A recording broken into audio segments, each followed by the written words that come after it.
Hi everybody, Cindy the Scrapologist here. Welcome back to my channel, and if you're new here, thank you so much for watching. Don't forget to hit subscribe and click the little bell down in the bottom right hand corner so that you don't miss any free tutorials. Today I am going to be showing you a project on how I made a journal cover from my Happy Planner. I'm holding this up at an angle right now because my camera light is going to glare on this, so I apologize for that. But if you want to see how to recycle your Planner, then you are in the right place. So I bought this Happy Planner. Every once in a while, I really do like to have a nice planner like this that I can journal in, as opposed to using a homemade one. For my business stuff, sometimes I just like to do that. It's kind of trendy with me. Some years I like to do it, some years I don't. Well, I bought one for 2020, and then guess what happened? Yeah, COVID. COVID happened, and this is what my Happy Planner looks like for just about all of last year. Um, Unfortunately, which is something that I'm kind of having a hard time dealing with emotionally, all of my gigs, my music gigs for 2020 and 2021, even for this year, have been canceled. And usually my Happy Planner is happily filled with gigs. So I was looking at this and I thought, well, what a waste. I never used it. There was nothing, I had no appointments, had no gigs. There was nothing to really write down. An occasional doctor's appointment, but little routine things, get the car inspected, stuff like that, but nothing that I really needed this planner for. But it has some really nice artwork in it. And so, especially at the beginning, of each month where the tab is. And so perhaps you have a Happy Planner too that has some really nice sentiments and some just really nice images, things that you could cut out and use. So why not cut this apart and use it? So I'm going to show you how to make a cover out of one of these tabs. So I picked two out of my book here, one for the front cover and one for the back cover. And that's still a little glaring, sorry. Let me try turning down the light. Okay, I think that's a little better. Little better. Okay, so I picked this out for my front cover and I picked this out for my back cover because this is kind of monochrome. It's white and silver, and that's it. And so I didn't want I didn't want any other words on my back cover. So what I did was I cut the tab off, and you can cut it down to whatever size you want. My covers are now 9 by 6.5 approximately. So that's going to be my front and back cover. And then they are a little flimsy. They're kind of like cardstock, but I didn't want them to be this flimsy. So I'm going to cover the inside with wallpaper. And I thought that this looked really nice with this theme. That really goes nicely together. But you could use scrapbook paper. You could leave it if you like maybe doodle on this. Whatever collage on this would look really nice, but I do want to make this a little more substantial. So the first thing I'm going to do is just go ahead and cover the backs. And you don't have to worry about these because they're going to get covered by your spine. So let me just cover the back of these, and I will be right back. All right. And I just have a little hair there that I need to trim off.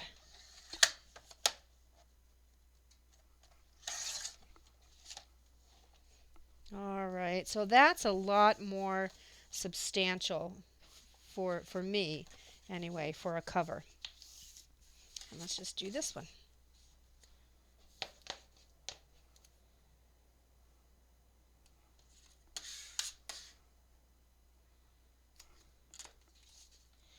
I've had quite a week.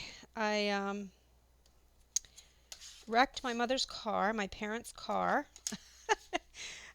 Mine was in the shop, and so I borrowed their car. My husband and I were needed to go attend to some business north of here, and I don't know what happened if I hit a patch of ice, but suddenly at 50 miles an hour, we were spinning, literally spinning in circles. We went over to one ditch and almost rolled. We slid over to the other side and almost rolled.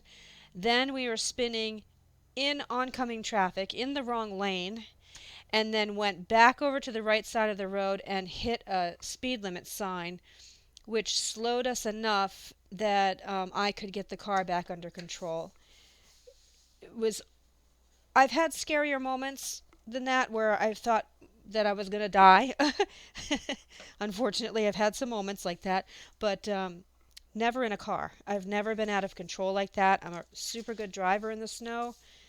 Um, and we stove in the whole side of their car, and we were quite shaken up, but nobody got hurt. It was just a miracle. That's all I can say, is that God was with us when that car started spinning. And oh, so yeah, so I've been dealing with their insurance company, and I need to help them get the car fixed. And in the meantime, was dealing with trying to get my car fixed. So, yeah, I pretty much spent yesterday counting my blessings, all the things I was grateful for.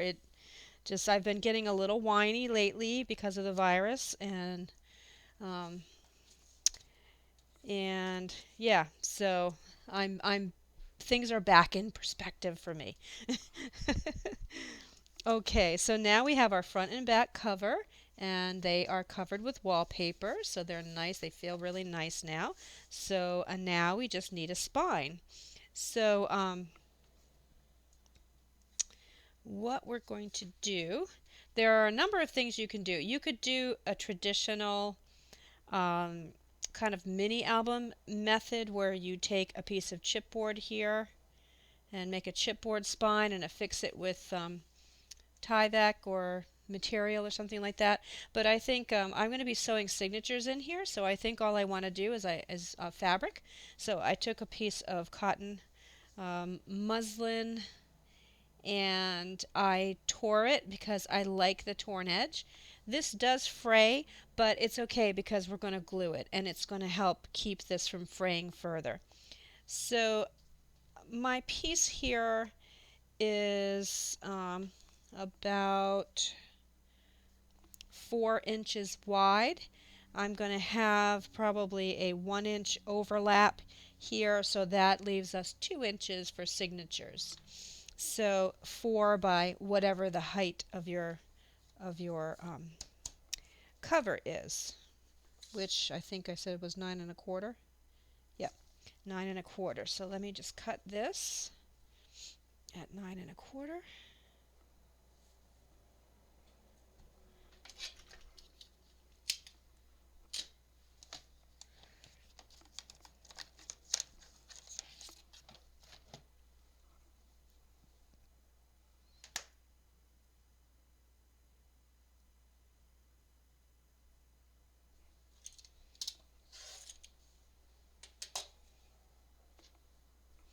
And I love this fabric. You can embroider in it. It takes glue very well. I use it on my spines a lot.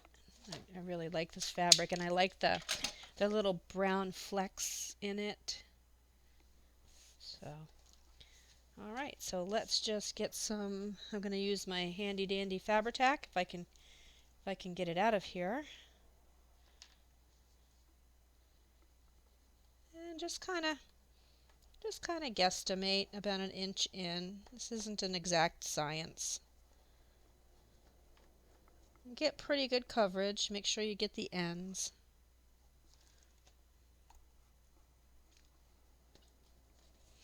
And just put it on.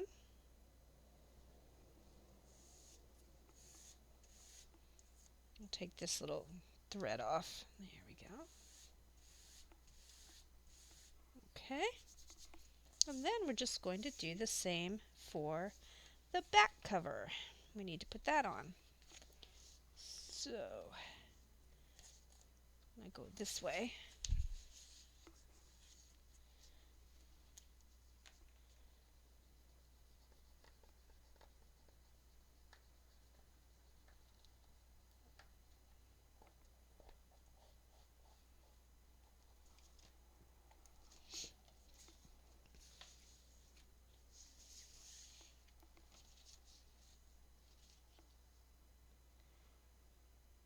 And I got a new lighting setup for my YouTube videos. I don't quite have it mastered yet, and I had to rearrange my whole desk um, and put it perpendicular to my wall where it was, and I'm getting used to that too, but I really like it because now instead of staring at a wall, I'm looking out a window, which is very nice. We live in the city, so I don't have a spectacular view, but well, there is a tree out there, but it's bare right now. But I like it. I'm getting used to it, but I still have to. I'm still playing around with my camera and lights. It's a little more of a challenge when you live in a place that is dark a lot of the time, like Maine is. It's quite cloudy and overcast many times, and of course it gets dark so early this time of year. All right, so there we have the start. Isn't that pretty? We have the start of a book, and then I have several hundred sheets of coffee stained paper drying downstairs. I don't have enough, and obviously this isn't the right size, but well, it could be. You don't have to have the paper the same, but what you would just do is just sew your signatures in into the fabric. One thing I'd like to do too, though, is just to support it a little more, is I'm going to put another piece of fabric on the inside. So I'm going to use the same dimensions, 4 by 9 1/4. Do, do, do, do, do.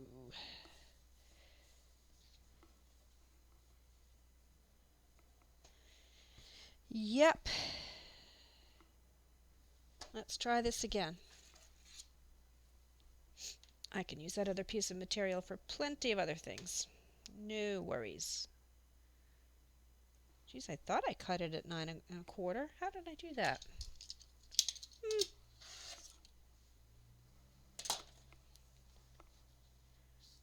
Okay, I did it right that time. Yay.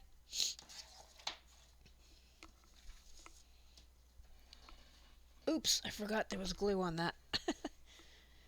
My tea today is raspberry mint.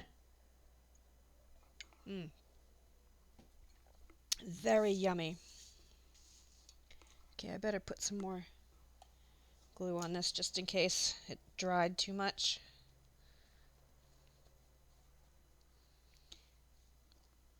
Yeah, I've mentioned it before. My one little splurge for myself is the Tea of the Month Club through, now which one was the right one? This one. Tea of the Month Club through Plum Deluxe. And I really like them. They do some really nice herbal teas. I don't do caffeine very much. Every once in a while I'll have a cup, but it keeps me up. I don't do well with caffeine. So I like their herbal teas. And it's fun because you never know what you're going to get. It's a little surprise in the mail every month. Now, let's think. I think I'm not going to put glue here because it really will make your fabric quite stiff. If you want to do that, go ahead, but we're going to be sewing signatures in here, which is going to help hold the two pieces together. And I think I'm also going to run this through my sewing machine, so that's going to help hold it down too. So I'm just going to put more glue right here. But certainly if you want to glue the whole thing, you can do that too. I just don't want my spine for this particular book to be very chunky, not chunky, crispy. I just total sounded like a total dork right there when I laughed. My goodness. All right.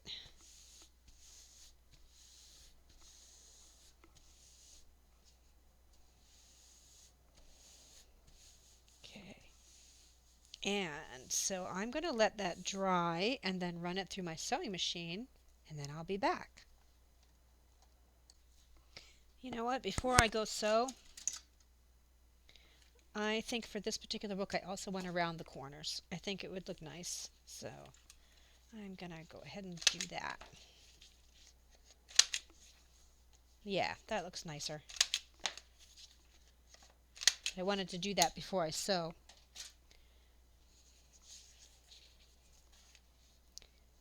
Yep.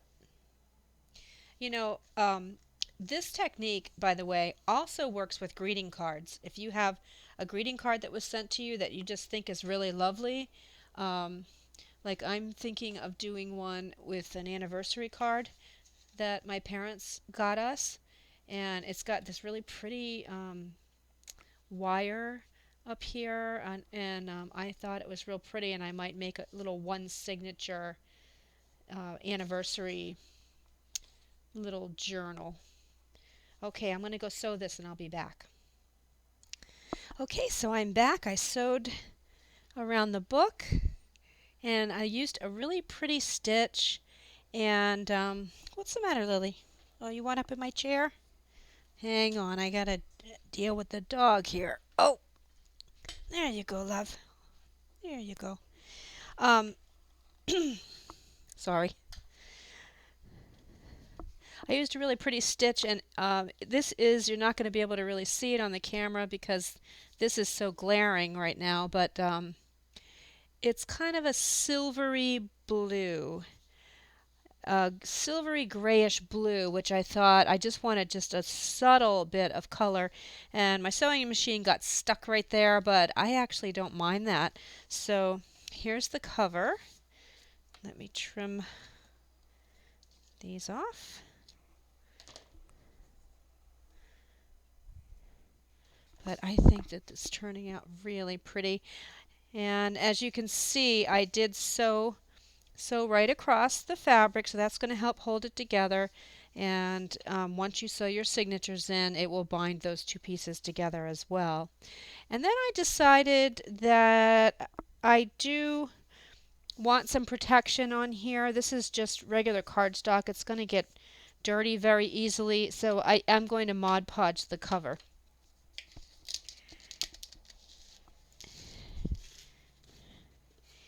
And put my stuff away here. So I'm just using, well, I can't turn it sideways now. Just matte, regular matte Mod Podge. Some people water it down, and that's fine. I just don't want to get this too wet and have it warp. So I'm just going to put the Mod Podge on straight on.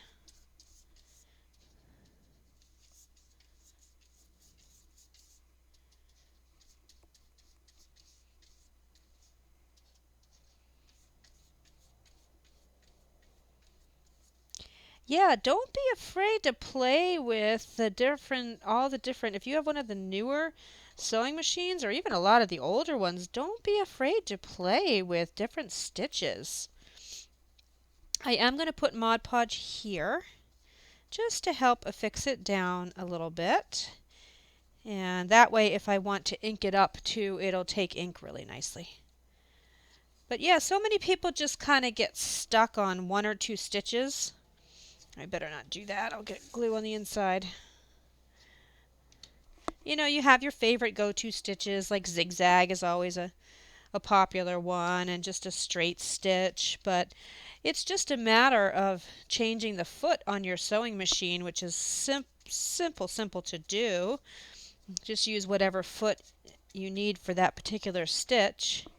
So take the time to do that and experiment. I actually had not done this stitch before, and I'd been wanting to try it. I almost went with a floral, but I thought that that would be way too busy. Oopsie. Okay. Get that out of my way. And then I will let this dry, and I'll come back and show you the finished result once this dries. See you soon. Okay, I'm back. It's only about an hour later. This thing is bone dry. It did bubble a little bit. You can probably see in the glare there, it bubbled a little bit from the Mod Podge. So the next step is I'm going to put this in my book press, but you probably don't have a book press. Just put it under your craft mat or under some books overnight, and it will flatten out very nicely. And I think this turned out really pretty. So I don't, like I said, I don't have any coffee stained papers or anything to put in this yet, but I can just put the original Happy Planner in here, and it can give you an idea of what it would look like with pages in it. And I really like it. And that's recycling at its finest, right? Our useless 2020 planners can make beautiful book covers. So I encourage you to give it a try, and let me know in the comments below if you have anything in your planner, if you managed to actually have any exciting things happen during 2020 that you actually had to schedule out. Let me know. I'd be curious. So, okay, well, I'll see you in the next video, and thanks so much for watching, and you have a great day. Bye.